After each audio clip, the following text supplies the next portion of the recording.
le monde, j'espère que vous allez bien, que vous avez bien mangé pendant les fêtes et que vous avez pris de bonnes résolutions pour l'année 2020. Alors moi personnellement j'en ai pas pris parce que de toute façon j'arrive jamais à les tenir. Enfin voilà. Bon, on est en janvier donc c'est la reprise hein. Et surtout dans quelques semaines c'est l'ouverture de Parcoursup pour l'entrée des vœux. Alors, moi je vais vous parler de mon expérience donc de l'année dernière pour entrer en formation infirmière. Donc c'était la première année qui nous faisait passer par Parcoursup. Donc je vais vous expliquer un petit peu parce que c'est vrai que c'est des fois on comprend pas trop quoi. Alors déjà quand vous allez entrer sur Parcoursup, donc ça c'est pour tout le monde, vous allez entrer vos informations, ensuite vous allez entrer vos notes, vos appréciations et après déjà il y a un nouvel onglet qui s'appelle loisirs et centres d'intérêt. Alors à moins qu'il l'ait enlevé depuis l'année dernière, mais quand même en un an je pense pas. Alors déjà c'est facultatif et vous n'êtes pas obligé de le remplir de suite. Donc vous avez le temps de vous poser, de réfléchir. Mais moi je vous conseille quand même de le remplir ultérieurement parce que je pense que ça peut vous valoriser par rapport à quelqu'un qui n'aura rien mis. Même si vous savez, parce que c'est vrai que moi des fois je savais pas quoi mettre dedans, essayez de trouver quelque chose. Après, vous allez regarder donc toutes les informations qui sont proposées. Vous allez donc choisir les IFSI, donc Paris, Nice, Lyon, Marseille. Et vous pouvez choisir n'importe lequel. C'est-à-dire que si par exemple vous habitez à Paris, vous pouvez très bien mettre Marseille, il n'y a pas de souci. Après ça, ils vont vous demander donc de remplir votre lettre de motivation. Alors moi, ma lettre de motivation, dedans j'ai expliqué un peu mon parcours et surtout pourquoi je voulais entrer dans cette formation, en quoi ça me correspondait, qu'est-ce qui m'a donné envie. Mais j'ai pas parlé de l'établissement, par exemple je préfère votre établissement parce que ça ou ça. Et j'ai pris d'ailleurs ma lettre de motivation pour les 4 établissements que j'avais demandé.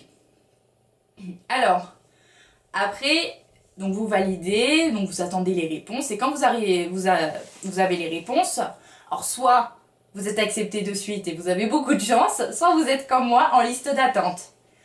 Alors, quand vous êtes en liste d'attente, vous voyez donc tous les établissements que vous avez demandé et vous avez un détail de la liste d'attente. Donc dans ce détail, il vous montre le nombre de places qu'il y a dans la formation, votre rang sur la liste d'attente, votre nombre d'appels ou quelque chose comme ça, et le nombre de personnes sur la liste d'attente. Je crois qu'il y a encore un autre chiffre, mais celui qui vous intéresse vraiment, c'est votre place dans la liste d'attente. Parce que ce nombre-là va changer tous les jours. C'est-à-dire que moi, je sais que pour le meilleur, j'ai été place 211. Et le lendemain, j'étais par exemple 180 quelque chose.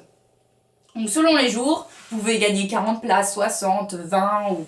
Voilà, mais moi je sais qu'au bout de 2 semaines, pour 3 établissements, j'ai été acceptée. Donc ensuite, si par exemple j'aurais voulu le 4e établissement, je pouvais mettre maintenir, mais...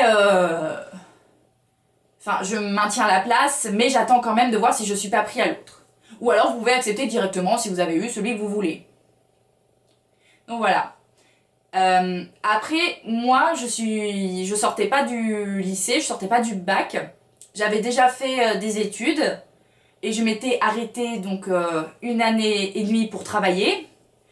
Donc du coup, je n'étais plus dans un parcours scolaire. Donc pour ces personnes-là, il faudra vérifier, mais il me semble qu'ils ont ouvert un nouveau truc, c'est Parcours Plus, quelque chose comme ça. Il faut vérifier, mais je crois que c'est plus la même chose que Parcoursup. Alors que moi, l'année dernière, c'était que Parcoursup pour tout le monde. Après, j'ai aussi oublié de vous préciser que ce n'est pas parce que vous êtes place 500, 800, même 2000 que vous n'allez pas être pris. Il faut pas s'inquiéter.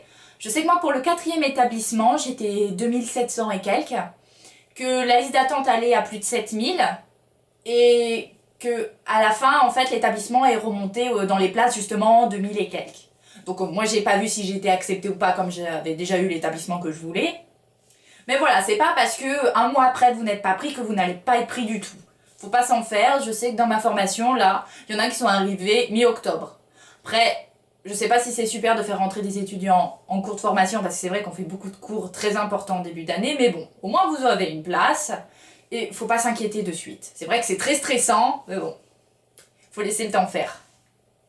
Enfin voilà, j'espère que ça vous aura un peu éclairé. Si vous avez des questions, surtout n'hésitez pas dans les commentaires, j'y répondrai. Et même sur la première année, il n'y a pas de souci. Alors, il y a juste sur les partiels que je ne peux pas encore vous répondre, parce que là, mes premiers partiels donc, sont dans 3 semaines aussi, donc croisez les doigts. Et je vous souhaite beaucoup de chance pour avoir une école.